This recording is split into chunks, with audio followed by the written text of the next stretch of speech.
This is WWE superstar Drew McIntyre, and you're listening to the WWE Podcast. The champ is the one that everybody wants, me. Lynch is going to WrestleMania. Claymore! Austin 316 says I just whipped your ass. This is my idol. You're going to acknowledge me.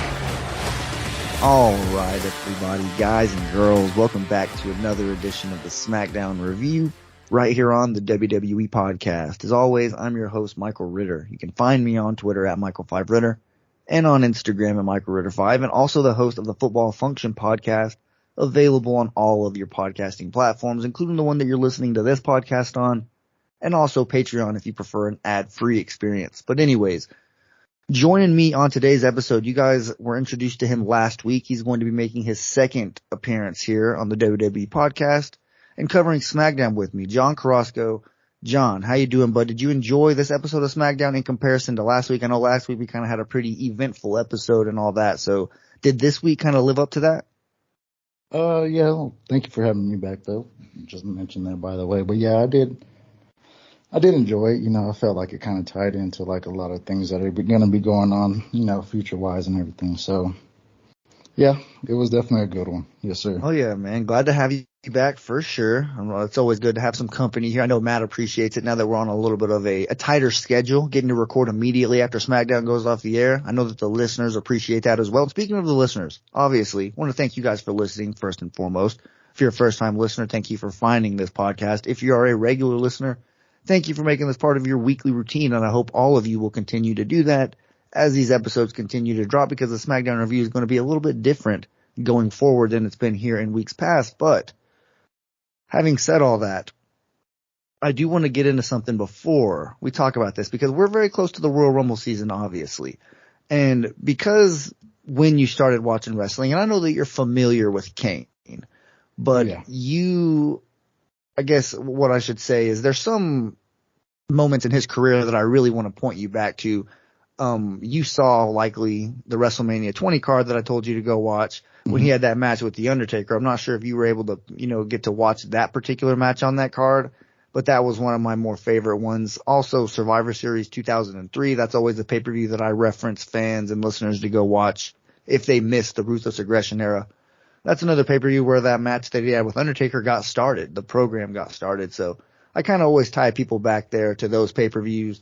But during that time frame, Kane was just an unstoppable force. Even the years before that, 2001, 2002, specifically 2001 though. And that's the Royal Rumble that I want to get into and really just kind of point out how historic Kane is in this Royal Rumble match, how much of like a historical figure he is. For number one, he's never won it. That's the most crazy, mind-boggling thing. He has never won the Royal Rumble match. However, in 2001, the one that I mentioned just a little bit ago, he had 11 eliminations, and I think that was the record. If not, Roman Reigns tied it a couple years back, or maybe beat it. I'm not really sure, but for the longest time, 11 eliminations was the record. And in that same Royal Rumble, 2001, he was the runner-up. So he didn't win it, but he was the last guy to get thrown over the top rope, and he damn near won it.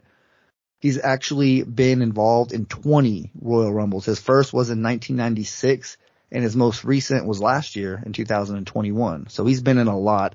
53 minutes and 46 seconds. So right under 54 minutes is how long he lasted in that 2001 Rumble match, where he was basically just running rampant over everybody. He has 45 eliminations. That's the highest among anybody in WWE history. 6 eliminations in a row in that 2001 match. So, 20-year anniversary last year, no secret that he decided to show up. Hopefully he'll show up this year as well, because if WrestleMania is the Undertaker's playground in his backyard where he had his undefeated streak, the Royal Rumble can kind of be Kane's. It sucks that, like I said, he never won it. He's definitely not going to win it going forward. It's not a Legends type of match to win. The Royal Rumble is a match where like an up-and-comer, somebody who you're really, behind, who's somebody who you're comfortable to push and give them a title opportunity at WrestleMania, for crying out loud. So it's obviously not going to be Kane or any other legend, Lita for that matter, that we saw, she's going to be entering the Women's Royal Rumble match. You can book it. You can bet your bottom dollar on that. It's going to be a young, up-and-coming talent, full-time, maybe not young. That could be somebody, you know, like Seth Rollins or somebody who, well, obviously Seth has a match at the Royal Rumble, but you know what I'm trying to say. Just somebody like Seth on the card who's already established and just needs that, I guess, storyline to get him to WrestleMania, and the Royal Rumble is a good ticket. So I did kind of want to give Kane a little bit of a shout out there. I saw a stat, or maybe it was just a graphic that had all those stats that kind of mentioned how big of an impact he's made on the Royal Rumble as a pay-per-view, and just, it's a damn shame that after all these years, he never actually got to win it whenever he's considered as one of the best Royal Rumble competitors of all time. So have you been able to kind of go back and check out any Royal Rumbles on Peacock or anything like that? I haven't been able to go back and look at any of those, mainly just like the stuff that you referenced me to.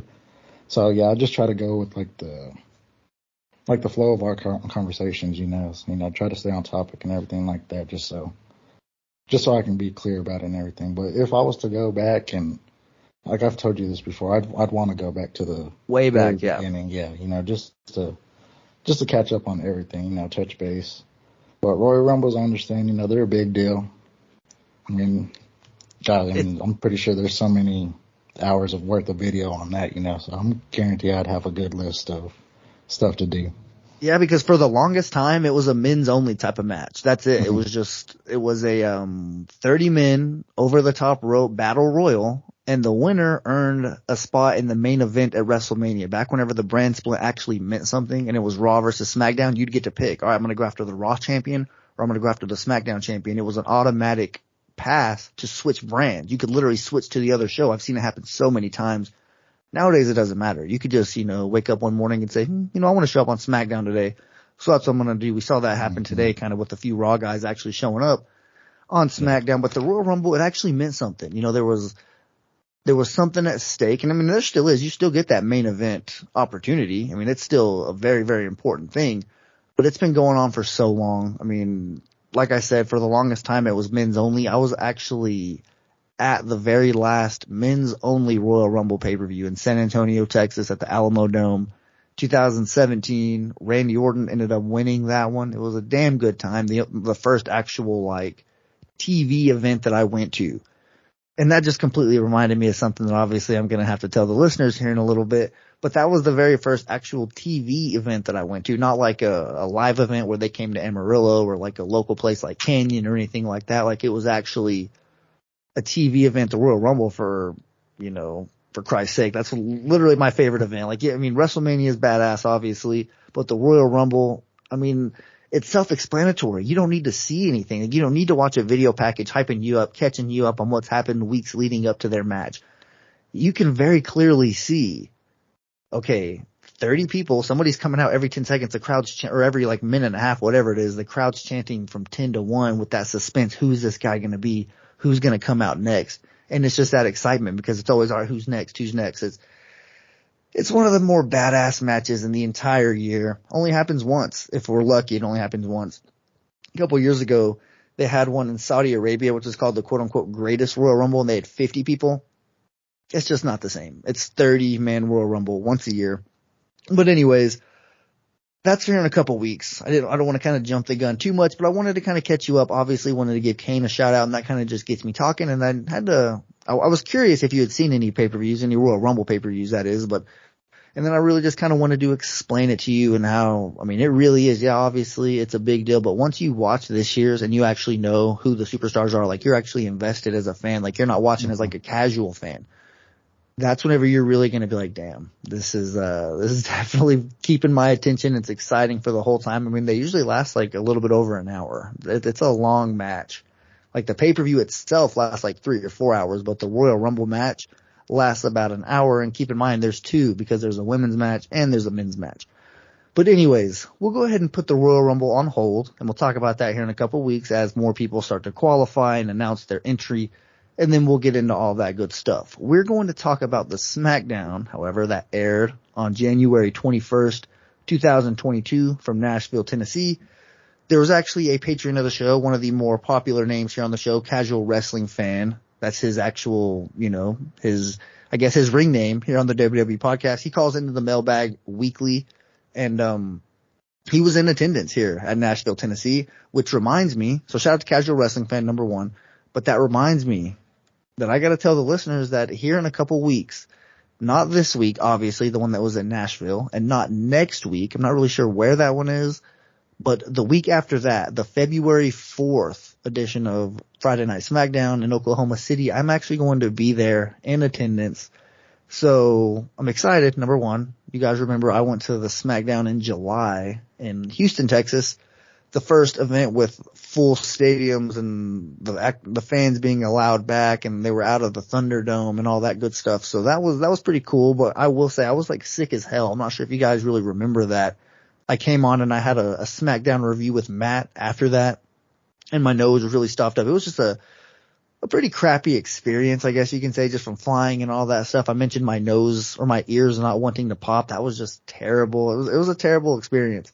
So this one's going to be different. Number 1, we're not flying, so I don't got to worry about the ears popping situation. Driving to Oklahoma City is a lot better than flying to Houston. I can promise you that. But anyways, just wanted to kind of let you guys know that. So John will likely be holding down the fort for me in his first solo episode here in a couple weeks. So we're going to try to get him into the swing of things, get him up to speed on how we do things here. And that way he'll be able to do it all by himself, that one episode. And, you guys definitely can give him feedback. And speaking of that, he's going to be listening to the mailbag episode. He doesn't have social media right now. We're going to kind of address that here in a little bit. So for now, if you want to give him any feedback, and that's definitely going to be appreciated, send that to the mailbag. Send it to Matt, and we'll be checking that out.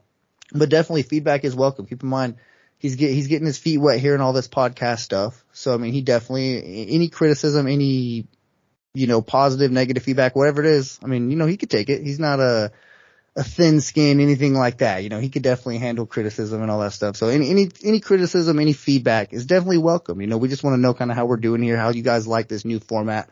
So definitely send it into the mailbag, because that's definitely how you're going to be able to get a hold of us there. But anyways, are you ready? Do you have any questions or anything like that? Or are you ready to go ahead and dive in to this SmackDown that happened here on January 21st? Oh yeah, I'm ready to get it started. Like I said earlier, it was a pretty interesting show and everything like that. So let's dive in.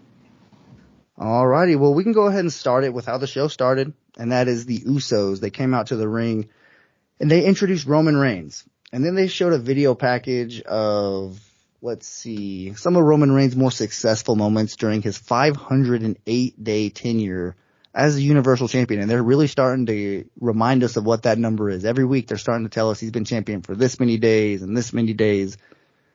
I don't really know what that is. If they're trying to just tell us, okay, he's setting a specific record, we're going to know exactly how many days it is so they can take the championship off of him. Or if they kind of want to just remind us here at, I guess, late January, what the number count is. And then here in a couple months at WrestleMania, whenever there's a possibility he loses it, I mean, eventually he's going to lose it and the number's going to snap. So I think they're maybe just trying to remind us, hey, this is at a really high number here. And at some point it's going to be snapped. But I mean, I don't know. This thing could probably get up to like 700 days. I mean, he's been champion since you've been watching wrestling, right? Oh yeah, definitely since, I'm not even sure the exact day, but yeah, since I've been watching it, he's been holding it down. And I think he had it for a year already since you started watching wrestling. If I'm not mistaken, he won it around the SummerSlam before, like SummerSlam 2020, I think it was. And then obviously you came in about a year later, but still, I mean, Roman Reigns, it just seems like second nature now. But if you didn't know that Roman Reigns had a lot of successful moments here in these 508 days, the Usos were going to remind you, and that's exactly what that video package does. It even dated back to like 7 years ago. They were highlighting whenever Seth Rollins made his turn, impacted the WrestleMania 31 decision. The video package was really insightful, and Seth Rollins even acknowledges that whenever he comes out, because that's right, Seth Rollins, Raw's Seth Rollins, comes out and he decides to join the party. But Seth tries to turn the spotlight onto the Usos and acknowledges that they are actually the longest reigning SmackDown Tag Team Champions at 187 days. Were you aware of that? I was not. It was kind of crazy that, it's been about the same time. I believe that they both got the championships. It definitely was around the same time. Roman won his first, and whenever the Bloodline became official, we knew it was only a matter of time before they got those Tag Team Championships on the Usos and kind of kept all the gold, so to speak, in one faction. Anytime you do that, it just makes the faction itself seem stronger. And I definitely was on board with that. And the fact that they've made it all, like every championship in that faction, even though it's really only 2, but I mean, there's 3 total champions. They've all had them for a long period of time. And that's the right way to do it. So I'm a fan of that. But anyways, let's see. Oh, one other thing that happened here, I will say, and I know this really isn't too impactful for you, given that you weren't watching whenever the Shield was actually a thing and all that stuff, but Seth Rollins actually mentions Jon Moxley. He actually says me and quote unquote Mox whenever he was referencing them doing stuff and basically holding Roman Reigns' hand along the way in his career. And that was crazy. I actually had to rewind it and make sure that's what he said. I had to show my roommate. I mean, this was wild. I was pretty surprised to see that. And it just makes the speculation even more that there's a possibility that WWE could be involved with AEW in some way, shape, or form here at the Royal Rumble, maybe have a surprise entrant or two. It was already mentioned and, no pun intended, acknowledged last week that when Seth Rollins was doing the Shield stuff and they showed a video package last week, they showed Dean Ambrose's face. Like, they actually showed him there, and they haven't done that in the past, so it's just one thing to kind of get you thinking. You know, fans that like conspiracy theories or actually like to think that maybe something is coming that might not be, or just to get their hopes up. You know, I mean, I would love to see Jon Moxley, formerly known as Dean Ambrose. He was around whenever I started watching wrestling again. So I'm very familiar with him. He's doing a hell of a job. He actually made his in-ring return, like you pointed out tonight, AEW Rampage, which is also covered here on the WWE podcast. I believe it is. I know Dynamite is covered by Mimi Burris. She's one of the longtime hosts here. Ashley Mann, another co-host. The more you listen to the WWE podcast, the more you will be familiar with all of the hosts here. There is a handful of us. But anyways, AEW Rampage is a show that airs on Fridays, and it's kind of not necessarily competition with SmackDown because they don't air at the exact same time. But every now and then, if you pay attention, there's some pretty badass stuff that happens on Rampage. So there's who is it? CM Punk made his return on a Friday night AEW Rampage. I literally didn't record my SmackDown review until the next day because that broke the internet. Like, literally, there would be no point in me recording SmackDown. Like, I literally felt like that Fresh Prince meme where Will is kind of just standing in the house by himself, nobody there because everybody else was like, focused more on AEW. I was like, all right, I'm just going to let that simmer down a little bit. I'm going to hop on the SmackDown review in the morning. I feel like that might have been the right decision there, but I kind of just wanted to point that out, that Seth Rollins actually mentioned that. He definitely had to get the green light. Seth Rollins isn't the kind of guy that's going to, go beyond or go behind creative's back or the producer's back or anything like that. He's a company guy. He's definitely going to follow the rules and all that stuff. So that's exciting for me. I'm excited to see kind of what happens there. But Seth, he then proposes that he finds a tag team partner. And him and his partner take on the Usos. And if they beat the Usos tonight on SmackDown, then the Usos are banned from ringside at the Royal Rumble.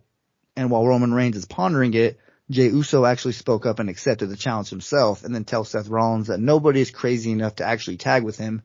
And then out comes another Raw superstar, Kevin Owens.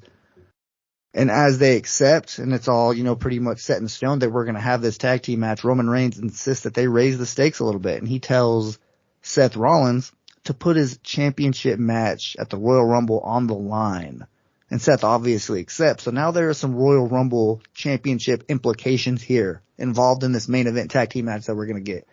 Because if the Usos win, obviously Seth Rollins, he's not going to have a championship match at the Royal Rumble. He likely would have just entered the match itself and went on to have that match at WrestleMania if he ended up winning it. But Roman Reigns says himself, I would love a vacation until Royal Rumble or until WrestleMania. So if my cousins win this match and you don't have your opportunity at Royal Rumble, I'm not defending it against anybody else. I'm going to go home and I'm going to sit on my you-know-what, and I'm just going to enjoy this paycheck that's going to come in until I have to inevitably defend this championship at WrestleMania against whoever wins it. Because whoever wins the Royal Rumble, they have to be going for Roman Reigns. I mean, it just makes sense. Why would you not go for the top guy, no matter what's going on, no matter who he's feuding with? And I know Raw is the A show right now, but still, The money is Roman Reigns. That's the matchup that, I mean, if you win the Royal Rumble and you say, all right, I get a chance to take on the top guy at the main event of WrestleMania, why would you go for the secondary champion? You know, like, why would you go for the guy that, I mean, I know the WWE Championship's an important championship. Like, I'm not trying to degrade that and belittle that championship. I know how important it is. But it's not on Roman Reigns' shoulder, and that's the guy right now. So I just feel like no matter what happens, I know SmackDown's kind of been a little bit below Raw here lately since the WWE draft, which they're kind of throwing out the window lately. But since the draft and the Raw roster got stacked, SmackDown's kind of been coming in second place here and really falling behind Raw.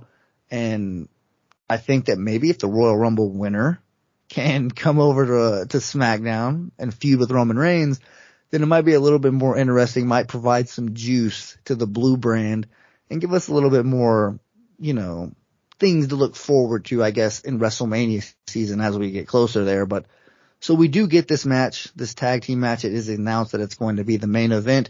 Were you looking forward to this one? I mean, I was, just strictly because I don't get to see Seth and Kevin Owens wrestle that much. As you know, I'm not really a weekly watcher of Raw these days. So anytime I get to see Seth and Kevin Owens compete, it's like, all right, obviously I'm pissed off about the brand split. I want them to stay true to their rules. But I'm like, all right. I mean, I am excited to get to see this matchup here with the Usos versus Seth and Kevin Owens. So what did you think about this match being announced and the stipulations behind it? I thought it was a good little, like, feud, I guess you could say. Especially seeing, like, Kevin Owens come out. I mean, I kind of figured that it was going to be him just because what's going on the Raw side, you know. Like I said, you don't pay attention to it, but yeah, like they've been doing a little bit of their tag teamings on their side, you know, against like Bobby Lashley, Big E, all that stuff that happened. But it's kind of interesting. I mean, I'm kind of like getting on the side of like the brand split with you just because it's starting to like become too involved with each other. Yeah, it's confusing, you know? dude. It muddies the waters. You know, I like things to be structured. You know, I like there to be a little bit of balance, and it actually makes sense because, dude, that's why I want you to go back and watch the Ruthless Aggression Era, because you can see a brand split be done the right way.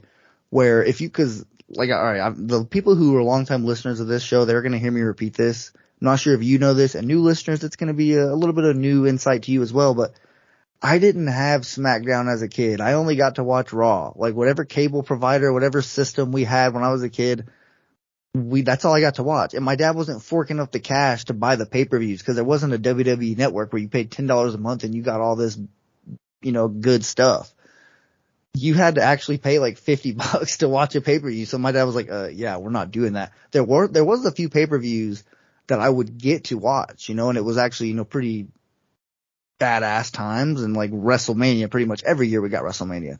Almost every year we got the Royal Rumble, but there was some pretty good pay-per-views. Like, that's why I always mention Survivor Series 2003, because that was like at the height of my wrestling fandom, and that was one that broke my heart that I didn't get to watch, because not only was I excited for it going into the pay-per-view, didn't get to watch it. It was a Sunday, so I was likely at home on a school night being bored. And the next day, I actually, you know, find out how badass the pay-per-view was, that it lived up to the hype, It was in Dallas, Texas. Like, man, I'm attached to that pay-per-view. I will say that. But anyways, I'm definitely a big fan of the structured brand split. I just feel like that's the right way to do things, and there's so many benefits that come from it. But anyways, we can go ahead and move on here to another thing that happened. This is a rematch from last week. We get Kofi Kingston versus Madcap Moss. Now remember, Madcap had Baron Corbin in his corner last week. He has Baron Corbin in his corner this week. It's nothing new. But this time, Kofi Kingston has a little bit of backup. Former WWE champion and current Raw superstar Big E comes out. And this is what Michael Cole actually has the balls to say, that the Royal Rumble being so close, quote unquote, is why all of these Raw superstars are coming over. Like, what's that matter? Like, seriously, the Royal Rumble being close, so it's like, well, we're 2 weeks away, so we might as well just have this little bit of grace period, or like this tampering period, I guess you can say, where superstars can go from brand to brand. And I know we just kind of got off the brand split stuff, but I have it right here in my notes that the Michael Cole, he mentioned that. So I had to point it out here on the show, because every now and then they'll actually give you like a stupid excuse as to why they break their own rules. But most of the time they don't. They'll just act like we forgot that there's a brand split. They're not going to say nothing. Oh, well, you know, just forget it. They don't really think you're smart enough to put, you know, the pieces together. They just think you're going to be happy with what you're being fed. But anyways, this match really isn't very long. It's actually pretty quick. Kofi Kingston wins with a Trouble in Paradise, and then Big E steps in the ring and hits Madcap Moss with your favorite move, the big ending, right in front of his partner, Baron Corbin. So, a little bit of revenge, I guess you can say, getting some redemption from last week whenever Madcap beat Kofi Kingston, and it was because they were getting Kofi Kingston was getting roasted by the happy folks in the ring, and that was kind of the case again this week. And then Kofi comes out this time and he has backup, and they were able to get the last laugh. So, brand split, rule breaking aside, were you happy to see this outcome last week? Did it feel? I mean, whenever I saw Madcap beat Kofi Kingston last week, I thought that felt more believable than this week, Kofi Kingston getting the win. I know Big E was there, but there really wasn't any interference, or at least none that actually made a difference in the match. He just lost. So, I mean, do you think that this was the right move, giving Kofi Kingston a win and making it somewhat even? I don't really see, like, what's the purpose of it, you know? It's kind of weird. I don't know. Like I said, I'm on the Madcap train, so me seeing him lose tonight, well, it wasn't too high on it. His outfit. Yeah, the suspenders. I don't get it. Well, I mean, the suspenders is cool, but the shorts, what are you doing, dude? But he's just showing off those quads, man. He's just trying to show off the thighs, but I agree. Pat McAfee be over there. Oh, chiseled body. Get off. Yeah.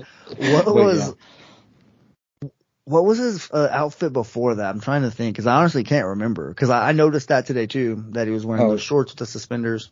It's basically the same thing, you know. It comes out with the suit, but without the shirt, I guess you could say. You know, suspenders on, no shirt, pants, slacks, I guess you could say, and then the dress shoes. So do you remember whenever he was called Riddick Moss? No, definitely not. Yeah, he used to be called Riddick Moss for a little bit. He was over on Monday Night Raw, and then he got drafted over here, and I think his name was Riddick Moss for a little bit, and then Corbin is actually the one who introduced him as Madcap, and I still, to this day, I have no idea, like, why? Like, what the hell is Madcap? But we can go ahead and continue on here with something else that happened, and since we just talked about a rematch that happened last week, let's go ahead and talk about another rematch that happened this week. Natalya versus Aaliyah. They actually showed Summer Rae in the crowd. Did you see her? I know you're not familiar with who she is, but they pointed her out in the crowd.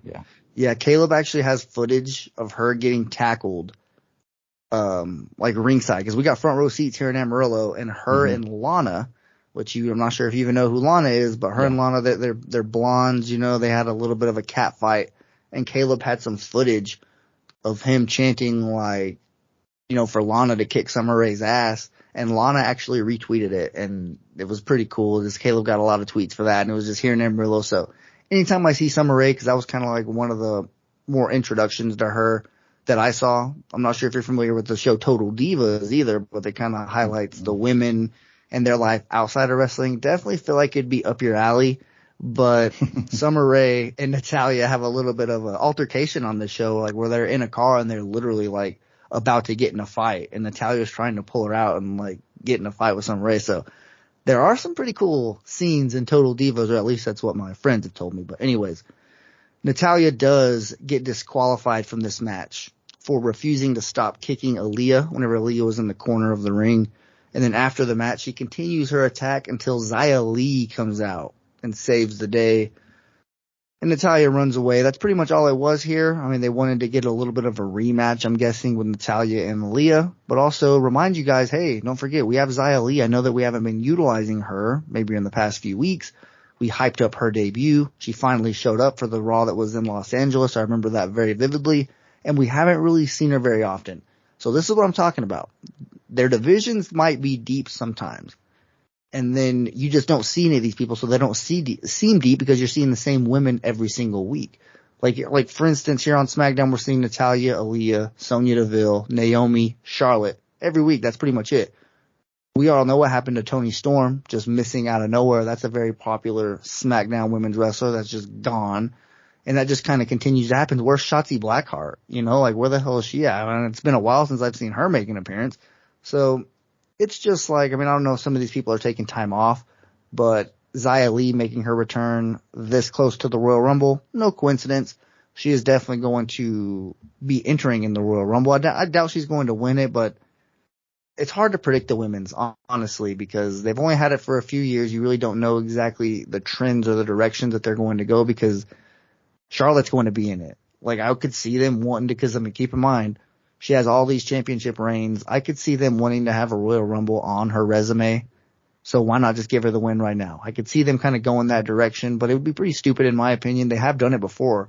Whenever Roman Reigns entered the Royal Rumble, I believe it was, and he defended his championship, and Triple H ended up winning it. That Royal Rumble was pretty crazy, actually. But anyways, I guess before I got too off topic, Xia Li makes her return tonight, saves the day, and likely going to be entering in the Royal Rumble. But is there anything you have to add on that one, that little segment there that happened? Not too much. I mean, I'm into her little role though, that little protector role that they're giving her and everything. You know, I mean, yeah, the way that she comes out and everything, she kind of reminds me of like a Mortal Kombat character that you just wouldn't want to mess with. Yeah, Mortal Kombat, a little bit of like a comic book theme. It's definitely more pleasing for like the viewer watching at home, more so as in person, because Casual Wrestling Fan actually mentioned in the Discord server, which is the group chat that we have for patrons here of the WWE podcast, and he was actually mentioning how, I mean, he was kind of laughing that he didn't see the graphics, and they were kind of saying what someone else said, what the hell was going on with those graphics. He didn't see it, so she was actually just out there punching air. If you're like in the actual crowd, you're like, wait, what the hell is she doing? But anyways, I guess we can go ahead and move on to something that we've both been talking about, or I guess before we get there, we can get to this tag team match, because I was about to jump the gun here and get to Charlotte and Naomi. But before we get that, we'll talk about a tag team match, Los Lotharios versus the Viking Raiders. And the only notes I have here, because this match wasn't very exciting, I mean, it wasn't very long or anything like that. I wasn't a huge fan of this one. If you did, I'll go ahead and I'll give you the floor here. I will, but I will say there was a unique double power bomb. It was a type of double power bomb where he did the cross body, like as if you're going to take somebody out of the cross body, and he caught him, right? So he's laying across his chest. And then the other Viking Raider threw the other Los Lothario, not really sure which one it was, in like the power bomb position. So he had one dude across his chest. The other dude was like sitting on his shoulders, or his legs were on his shoulders, but that dude's ass was on the other Los Lothario that was cross body. And you can kind of picture exactly what it is. And he does that power bomb, which led to Humberto Carrillo getting the Viking experience. And that's how the Viking Raiders get the win here to kind of continue their momentum that they've been building. So I'm guessing you disagree with me. Were you a pretty big fan of this match? What happened, or what was your perspective on it? Oh yeah, I mean, I kind of liked how you're explaining that little slam that they had. That's something that you don't always see, so it kind of brought some more excitement to the table and everything. Yeah. And plus, I mean, Raiders fan here, so I mean, they kind of remind me of like some Raiders fan that you'd see in the Black Hole. So I'm definitely on their little side of everything, Yeah, I didn't actually connect that they actually look like Raiders, that they're the Viking Raiders, but they also kind of look like Vikings too. So which side are they joining there? Because there's two teams, Viking Raiders. They just really couldn't decide which one that they wanted to support. So they said, screw it, we're going to combine them. But I agree, the Viking Raiders, they do have probably the best tag team wrestling in the company right now. They really do. Yeah, I feel like they should be like moving into a better direction rather than fighting the Los Lotarios, just because I feel like they're at the bottom, and Viking Raiders are kind of like slowly gaining some momentum, I guess you could say. They won that number one contenders match last week, right? Yeah, so they're going to get that opportunity with the Usos, and I'm calling it, dude. The Viking Raiders are going to take those championships off of the Usos. They mentioned their longest reigning, I mean, because they've already done it, right? They've already got the longest reigning championship title reign in those SmackDown Tag Team Championships history. They pointed that out for a reason. Why else? I mean, like, championships aren't meant, and I know that, like, I just earlier in the episode hyped up a faction having championships, all of them together for a long time. Well, it has been a long time. All right, you can't have all of them for this long. It's not that crazy to think about the Usos losing the championships to a team like the Viking Raiders, who, like you said, arrow pointing up. They've been ascending, especially the last few weeks. Last week in particular, winning that fatal 4-way. They come back here a week later, get another win. They're trending in the right direction, so I wouldn't be surprised if the Viking Raiders are that team who ends up dethroning the longest reigning champs, that being the Usos. But we can go ahead and move on to that thing I was talking about a little bit earlier. I jumped the gun. Naomi versus Charlotte. And this one played out almost exactly like you would expect. Sonya Deville, she shows up, she tells she tells Charles Robinson, who's the referee, to take his shirt off, literally. And she puts the referee shirt on. So you guessed it, she is the special guest referee, and the fix is in. Because immediately Charlotte cheap shots Naomi to start the match. And, I mean, she puts a beat down on her. However, Sonya accidentally gets knocked out of the ring. Conveniently at the same time that Naomi starts to get a little bit of momentum. She hits Charlotte with the rear view and gets the pinfall, and she has her pin for like 6 seconds before Sonya Deville even like did anything. She was just standing there refusing to count.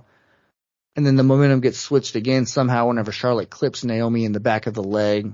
And then she puts her in the figure eight. Naomi didn't tap out. She was like obviously in pain, but she didn't submit yet, and Sonya Deville rang the bell and she ended the match. So absolutely screwing her over. Worse than she has in recent weeks, arguably worse than she has ever. I mean, it's to the point now to where like, I mean, come on, we got to do something here. And I believe the WWE management actually feels the same way, because Adam Pearce is backstage with Eric Bischoff, who is the top heel from the Ruthless Aggression era when you're talking about management people, you know, like authority figures. He was the general manager of Raw. I literally saw this dude on a weekly basis on Monday nights being that a-hole that was, you know, ruining my night most of the time. I mean, he was so good at his job. Not only that, but he was behind WCW. And I've referenced being a WCW guy on this show. So my most favorite eras in wrestling, whether you call it the late 90s in WCW or the Ruthless Aggression era here when I was a 4th, 5th grade kid, they all include Eric Bischoff as the guy who's pulling the strings. And I pay attention to that. He's the common denominator. So I have the utmost respect for this guy. I feel like if he were to come back to WWE, it would be such a good move, and I feel like it would go in the right direction, especially if you actually committed to the brand split and you just let him run one roster and you let somebody else run another. And like they kind of hinted at letting Paul Heyman be in this role in the past. It didn't work out for whatever reason. But I just feel like Eric Bischoff, you know, having control of one brand as that general manager would be pretty cool. But anyways, I kind of just wanted to introduce you to who he is, who that older guy was in there with Adam Pearce. I know you probably were just kind of like, who is this guy? Well, if you just whenever you get a little bit familiar with the recent eras, you will know who Eric Bischoff is, and you're gonna want to see him get his ass kicked. I promise you that. But anyway, Sonya Deville walks up. She's a little bit surprised to see Eric Bischoff there. She didn't really know he was going to be there. But Adam Pearce actually tells Sonya that the way she's been acting is unacceptable, and that he is going to suggest to upper management that Naomi and Sonya have a match next week. Now, what the hell is the difference between tonight and the past 3 months? Like, all right, so what's tonight the final straw? You know, like what happened was her taking the shirt off the referee. Like, you know what? That's just uncalled for. I'm calling upper management. We're getting a match set up next week. Like, are you kidding me? She's been tormenting Naomi for the past few months, and this is what it took for you to finally do something about this. And just the look on Sonya Deville's face, like I was in my kitchen when this happened, but I was still kind of paying attention in there when I was like seeing Eric Bischoff. And as soon as that happened and I saw Sonya Deville just walk away all sad, I was like, oh my gosh, I really hope Naomi kicks, you know, the living you know what out of her next week. And I really think that there's a chance that it's going to happen. I really hope so. I think that, I mean, it's the last SmackDown before the Royal Rumble. So that's something to kind of keep in mind there. And I don't know, it's just crazy because I feel like it's been going on for so long that I can't see the blow off happening on a SmackDown. That's what kind of confuses me. Like, I was confused whenever he said, next week we'll have the match. I was like, so a day before the Royal Rumble? Like, why not just wait 24 more hours, put it on the card? This is a pay-per-view worthy, like, blow-off, a payoff, I guess is a better word to say. That, like, the ending to this program, although it is late and maybe should have happened a while back, you know, they kind of drug this thing on, played it out. It's kind of been, you know, running in place, hasn't really been progressing. She's been doing the same things, just coming out, becoming the timekeeper, the special guest referee, the special announcer, and just getting involved in some way, shape, or form. Been running in place here for the past month. I'm glad that it finally took a little bit of a turn, and it looks like Naomi might finally have to pay for this. So did it kind of play out like you expected? Are you excited for this match next week? And do you want to see Sonya Deville get her ass kicked? Oh yeah, I'm definitely excited for this. Like you said, it's been going on for a good amount of time, so you know, I had a good amount of time to follow that little storyline that they got going. So yeah, I feel like the Adam Pearce thing, definitely took that jacket away from her, the one that's been protecting her this whole time. So I'm definitely, definitely excited to see. I don't know. I'm kind of on the fence on this, because I'm kind of, since everything's been going on, I'm kind of starting to feel like the Sonya Deville part, she's been hiding, but I feel like she's going to bring something to the table that's not expected, But other than that, I mean, it's been a pretty good line, I guess you could say. But yeah. Sonya's actually had a pretty good wrestling career. Now, I know that when you started watching wrestling, she was already, I don't know if she was back in this management role or she was still taking time off, but there was like a weird stalker incident where she was being stalked literally, like in real life, some crazy psychopath was like following her to her house and like all that good stuff. So she took not good stuff literally, but she literally took time off from wrestling for that. Like, and she has not been an in-ring competitor since then. And I don't really know what the difference is from being an in-ring competitor to just being, a backstage personality. I guess the stress and the actual, work that it takes to be an in-ring competitor. You have to work out in the gym. You have to be really in shape. You have to take care of your body. You have to get your body, in ring shape. Like, that's a real thing. You can't just go out there and take a bump and be all right after not doing it for 5 months.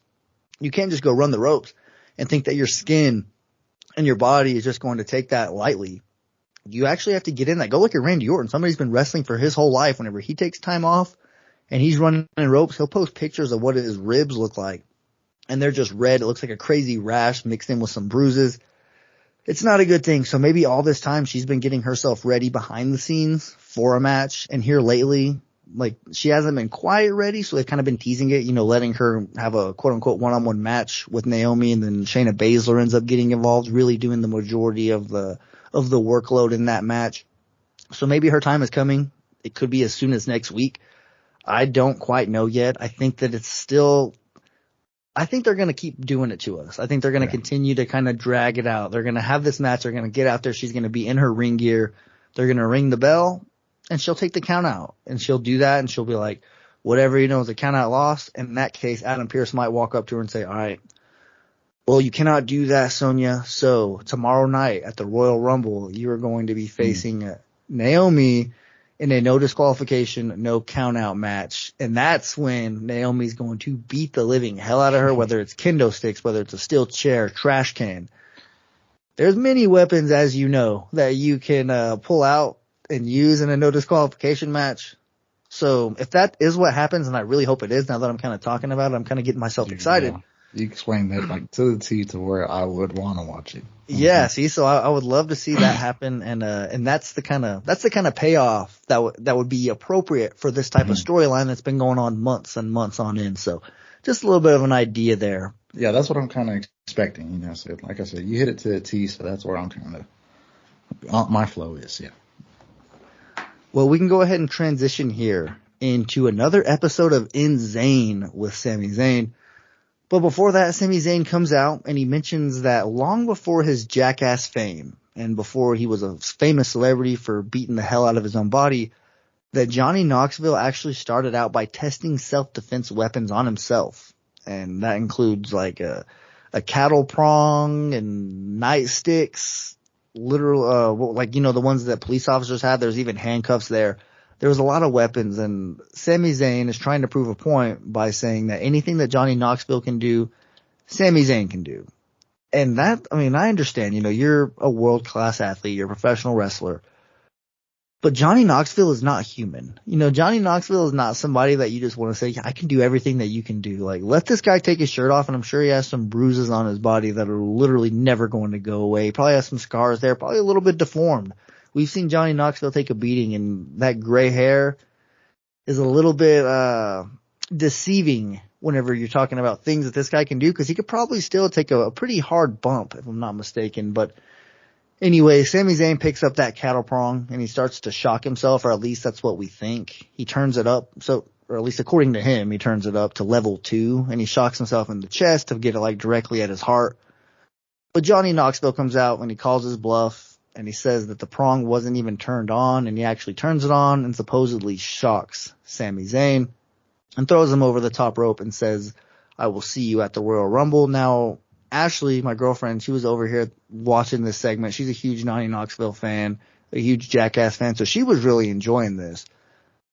I love Johnny Knoxville, and I love seeing him at, here involved in WWE, especially in like a little program like this. Like, I can get excited for this type of stuff, but I'm not a fan of him getting one of the 30 Royal Rumble spots. Like, honestly, I told you, it's a very important match. And like Xavier Woods announcing that he's not going to be in it, I was excited. I was like, okay, cool. We don't have to waste a spot on Xavier Woods. And I know he's a good wrestler, but he's not going to win it. It wouldn't be believable, nor should it, if Xavier Woods were to win. So I want to have as many people in the match that I believe can win the match. Like back whenever the New Day was Big E, Kofi Kingston, and Xavier Woods, you knew that was 3 spots right there that were just wasted because none of them were going to win it. The Miz, anytime he gets a spot, he's not going to win. I mean, there's several other wrestlers that don't deserve a spot in the Royal Rumble, but they get it because they have to fill 30 spots.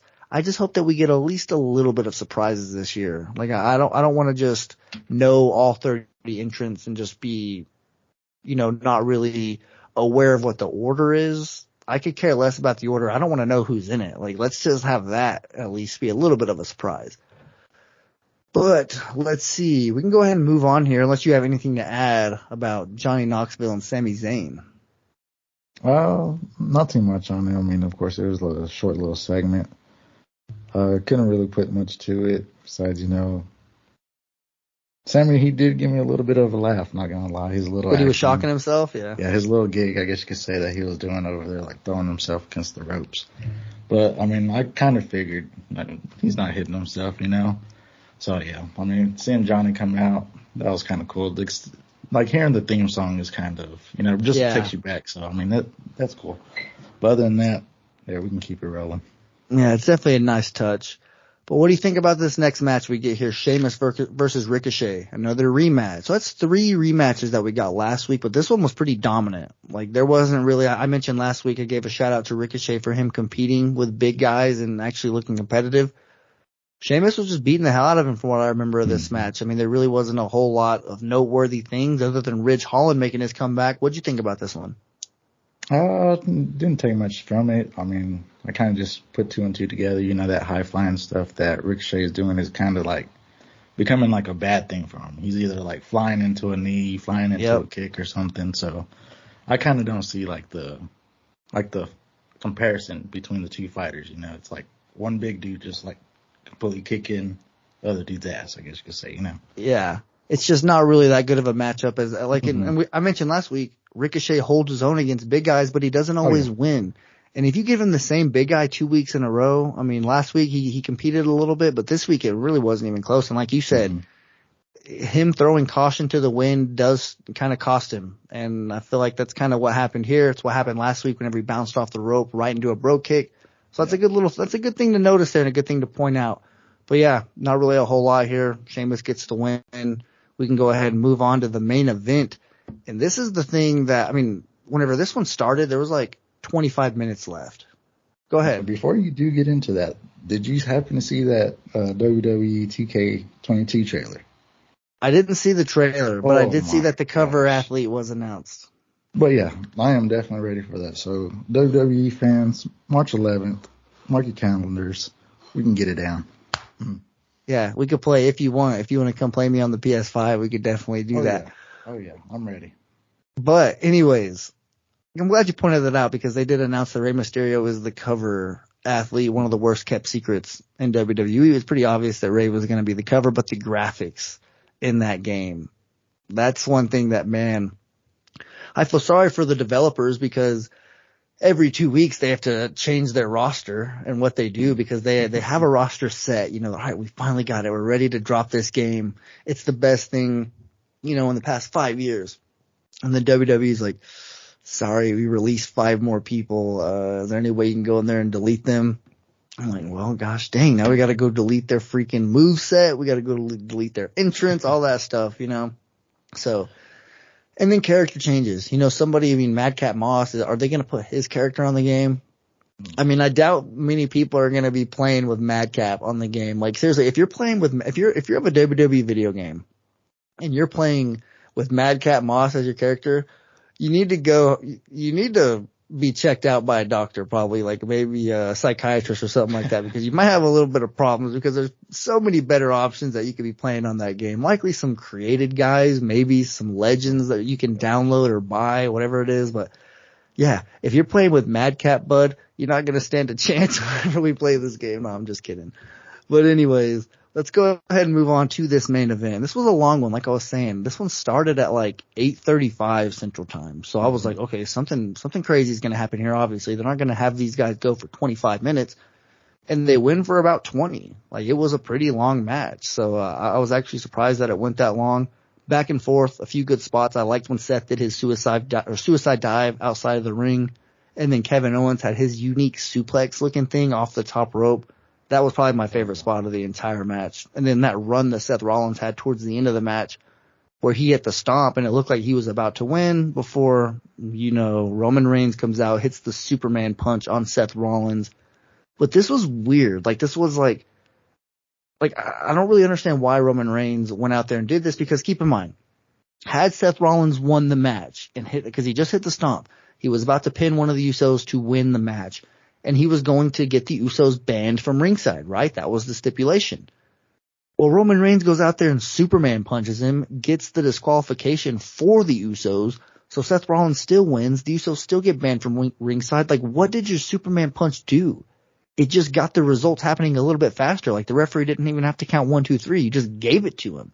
So that's number one. A little bit of a problem I had there. The logic really wasn't there. And they pointed it out, the broadcast team.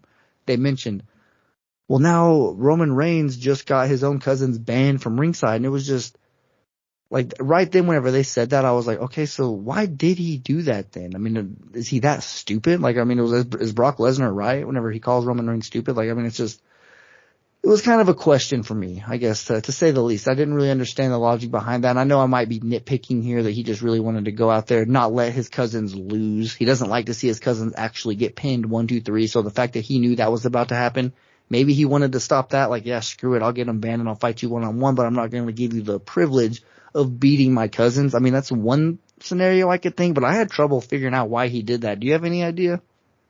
I couldn't really think of like too much, but like how a couple weeks ago, maybe even like a good month ago, how Paul Heyman said that he was his special counsel and like he gives him the advice and stuff like that.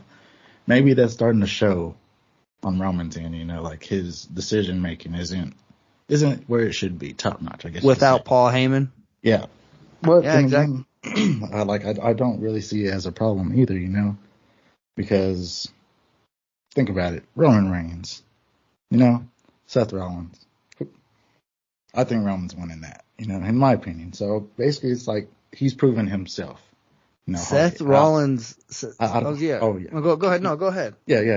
I know they've had their feuds and stuff like that. Roman hasn't ever beat him, but I think it's going to come around. I don't see him losing the belt. Yeah, I mean that's good. It's good that you have conviction towards that. It's good that you feel certain that way and you're confident, because whenever the match comes and it's going on, you're going to be emotionally invested in that. Now, I will say I agree. I don't think the title's coming off for Roman Reigns yet. Mm-hmm. I don't think that it would be smart, although Seth Rollins is a believable opponent for it. He's a good guy to take it off. He's another heel. You want the championship to be on a heel this time of year. Mm-hmm. But, I mean, I will say, though, just really quickly, Rollins is running circles around him on the mic. Like, whenever they're going at it verbally, Rollins he's so much more polished on the mic. And I'll give Roman credit. He's getting better. But, dude, Seth is just so believable. He's one with his character, like it feels like Seth Rollins, that's who he is. Like, if you were to see Seth Rollins at Walmart, like, he'd be wearing that type of clothes, his wrestling boots, his wrestling tights with his hair slicked back, being an a-hole, Roman Reigns is kind of similar. If you see him out in public, you think he's going to be holding his Universal Championship, not really letting you touch him, anything like that. But this is just really interesting. This is one of the more exciting feuds that I can really get behind here. And the fact that they are going back and forth, I feel like I'd be a little bit more behind it if Seth Rollins was still on SmackDown and they weren't having to break the brand split rules to get this feud. If it was more natural and organic like it came on SmackDown, then I feel like I'd be a little bit more like, all right, I'm here for it.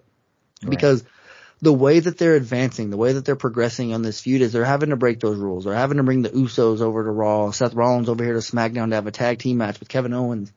Like, we don't need all that. You got Roman, you got Seth, the matchup's there for whatever reason. I mean, you already told us why it happened or whatever, but we're here. So let's just let them kind of have those verbal promos on the mic. I'm glad they haven't really, other than that Superman punch, they really haven't gotten their hands on each other yet, Roman and Seth. Yeah. So whenever the Rumble happens, it'll kind of be the first time, and they'll actually get to beat the hell out of each other. And these two guys have chemistry. I think Roman is going to win, but man, Seth does have a puncher's chance, I guess you could say. Oh yeah, I mean, I definitely wouldn't take anything away from the guy. It's just like you said, he's from the Raw side. Like, of course, there's something going on that side. Bobby Lashley, Brock Lesnar. So I feel like he should be in the conversation on that side. Exactly, dude. Yeah. Like you have Seth Rollins on Raw. Have him go after the WWE Championship. But I mean, I guess it makes sense when you want to get this Brock versus Bobby stuff. And that alone, get that one out the way, yeah. That program alone is worthy for me to watch Raw. I just need to find the time. Like I said, there's no more Monday Night Football. That right there is the thing. We had the last Monday night game last week, so that is going to help me now. Monday's a little bit freed up, and I'll be able to get back on the Raw routine. But that is the SmackDown review here on the January 21st edition of SmackDown. I do want to thank you guys once again for listening. If you are a first-time listener, I hope that you will come back as me and John continue to get in the swing of this thing in this new format here on the SmackDown review. And if you're a regular listener, thank you so much for making this podcast part of your weekly routine. And I hope that you will continue to do so. You can find me, like I mentioned earlier, on Twitter at Michael5Ritter. And also go check out the Football Function podcast on Instagram at football_function, or just on Patreon if you prefer to listen to that stuff ad-free. But with all that plugging stuff out of the way, John, is there anything you want to say, any shout-outs you want to give before we close out this episode? I basically want to, just close out the night saying, had a good show and everything like that. I hope everything keeps going like in a positive way. Shout outs, definitely give you a shout out, man. Thank you for having me coming back. Matt, appreciate you for allowing me to do this, brother.